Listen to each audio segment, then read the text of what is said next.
दूसरे वचन के अंदर एक बहुत महत्वपूर्ण बात लिखी हुई है, बहुत महत्वपूर्ण बात। यीशु मसीह ने एक बात बोली, यीशु मसीह ने कहा कि तुम अपने शत्रुओं को आशीष दो, श्राप मत दो। पौलुस ने भी इसी बात को कहा, पौलुस भी इसी बात को कहता है। यीशु मसीह ने कहा अपने शत्रुओं को कोसो मत, उनको आशीष दो। अब हम कहते हैं प्रभु ऐसा कैसे हो सकता है, हम तो ऐसा कर ही नहीं सकते हैं, क्योंकि हमारा नेचर के अंदर बदलाव आया ही नहीं, हमारा व्यवहार बदला ही नहीं। तो हम अपने शत्रुओं को आशीष तो देते नहीं है, उनको श्राप देते हैं। ये सड़ सड़ के मरेगा, इसके साथ तो ऐसा होगा, जब ये भुगतेगा ना, जब पता चलेगा, तो हम कुछ बातें बोल जाते हैं। यहां पर नीति वचन में बताया हुआ है कि क्यों यीशु ने कहा था कि अपने शत्रुओं को श्राप मत देना, क्यों पौलुस ने जोर देकर के इस बात को कहा रोमियो की पत्री में कि तुम अपने सताने वालों को आशीष दो, श्राप मत दो, पौलुस ने कहा। तो क्यों कहा, यहां पर सुलेमान उस बात को बताता है।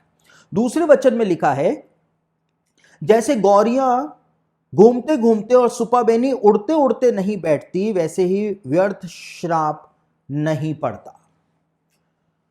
यहूदी ज्ञानी पुरुष राशि अपनी कमेंट्री के अंदर इस बात को कहते हैं कि जो चिड़ियाएं होती हैं वो अपने घोंसले की तरफ वापस लौटती हैं। चिड़ियाएं जब एक बार घूमने निकलती हैं, उड़ने निकलती हैं, तो ऐसा नहीं है कि वो अपने घोंसले पर वापस नहीं लौटती हैं, वो अपने घोंसले पर वापस लौटती हैं।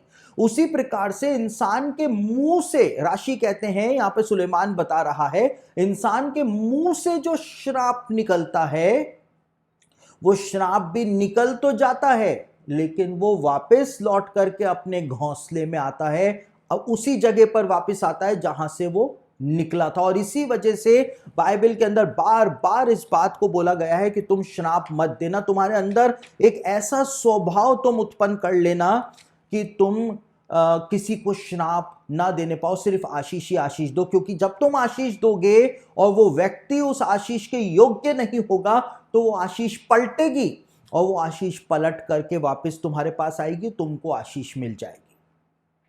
यीशु ने कहा, जिस घर में जाओ उस घर में जाकर के कहना कल्याण हो। अगर उस घर के रहने वाले योग्य होंगे तो तुम्हारा कल्याण उतरेगा, वरना तुम्हारा कल्याण लौट करके तुम्हारे पास आ जाएगा।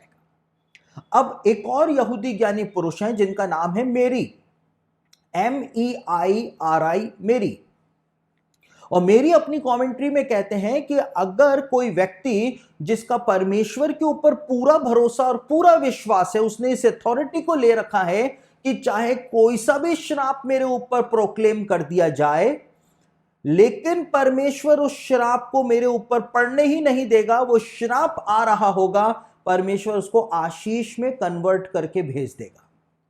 होता है ना, हम जब व्हाट्सएप से कोई तस्वीर किसी को भेजते हैं, कोई फोटो किसी को भेजते हैं, तो व्हाट्सएप जो है उसको भेजने से पहले कन्वर्ट करता है। तो उसी प्रकार से अगर आपकी तरफ कोई श्राप भेजेगा बोल करके, तो जैसे ही वो श्राप रास्ते में होगा, परमेश्वर उसको कन्वर्ट कर देगा आशीष में, और वो कन्वर्ट होकर के आशीष बन करके आपके पास आएगा। तो मेरी कहते हैं, जिस व्यक्ति का इस प्रकार से परमेश्वर पर भरोसा होता है, उसके ऊपर श्राप आ ही नहीं सकता है। आगे कुछ लोगों के बारे में जो अल्शिक करके एक यहूदी ज्ञानी पुरुष हैं, अल्शिक अपनी कमेंट्री में कहते हैं कि कुछ लोग जो हैं ऐसे मूर्ख लोगों का आदर करते हैं, क्योंकि वो मूर्ख लोग जो होते हैं वो लोगों को श्राप देते रहते हैं। तो कई बार ऐसा होता है कि लोग जो हैं ऐसे लोगों का आदर करते हैं ताकि उसके मुंह से कोई भी श्राप भरी बातें हमारे विषय में ना निकलने पाए। अरे इसको विश कर दिया करो भाई, इसको नमस्कार नमस्ते कर दिया करो, वरना पीछे से कोसता रहेगा या कोसती रहेगी, इसलिए इसको खुश कर दो। इसको बुला लो बर्थडे पार्टी में, वरना पीछे से कोसती रहेगी। इसको बुला लो शादी में, वरना ये शादी को ही श्राप देता रहेगा। इस प्रकार से हम अपने रिश्तेदारों के लिए भी बोलते हैं। तो अल्शिक कहते हैं कि ये मूर्खता भरा काम है, क्योंकि जब हमको परमेश्वर पे भरोसा है, तो अगर कोई व्यर्थ में हमसे चिढ़ के मारे हमको श्राप दे रहा है, तो परमेश्वर उस श्राप को कन्वर्ट करके भेजता है, आशीष बना करके भेज देता है।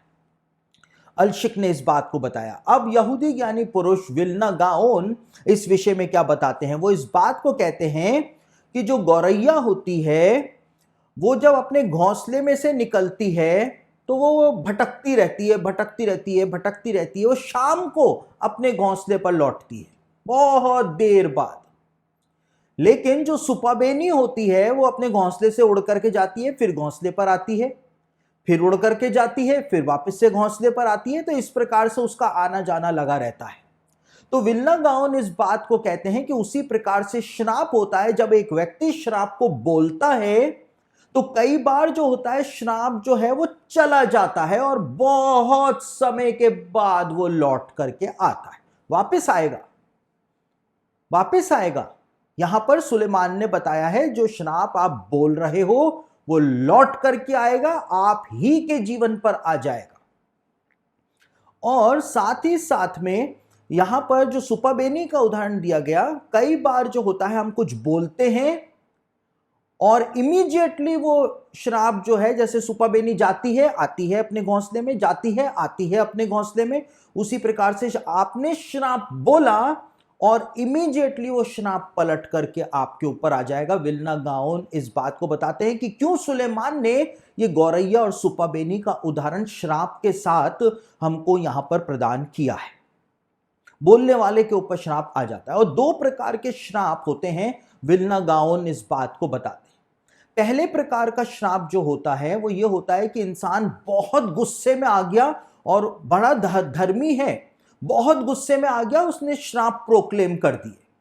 लेकिन जब उसका गुस्सा ठंडा हो जाता है तो वो सोचता है कि उसने जो भी कहा वो गलत कहा, तो वो परमेश्वर के सामने माफी मांगता है और उन शब्दों को वो नल एंड वॉइड घोषित कर देता है, उन शब्दों को वो रद्द कर देता है।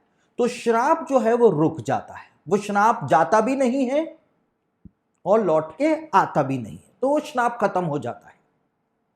लेकिन कभी कभी चाहे धर्मी हो चाहे दुष्ट हो, गुस्से में अगर वो कुछ बोल देता है श्राप भरी बातें, और इस बात का उसको एहसास भी हो जाता है बाद में कि मैंने गलत बातें बोली थी, लेकिन तो भी वो उससे रिपेंट नहीं करता है, उन शब्दों को रोकता नहीं है, नलीफाई उनको नहीं करता है, तो वो शब्द चले जाते हैं और फिर वो लौट करके आते हैं, धर्मी के जीवन के ऊपर भी आ जाते हैं। और यही वो कारण है कि यहां पे लिखा है कि श्राप जो है वो व्यर्थ में नहीं पड़ता है, व्यर्थ में नहीं पड़ता है। यीशु मसीह ने कहा तुम श्राप मत देना, तुम किस मूल के हो, तुम परमेश्वर में से निकले हो, तुम श्राप मत देना। पौलुस ने कहा तुम श्राप मत देना। क्यों मत देना? क्योंकि ये श्राप लौट करके श्राप देने वाले के ऊपर ही आ जाता है। इसलिए सुलेमान ने इस बात को यहां पर कहा, यीशु ने इस बात को बताया, पौलुस ने इस बात को बताया।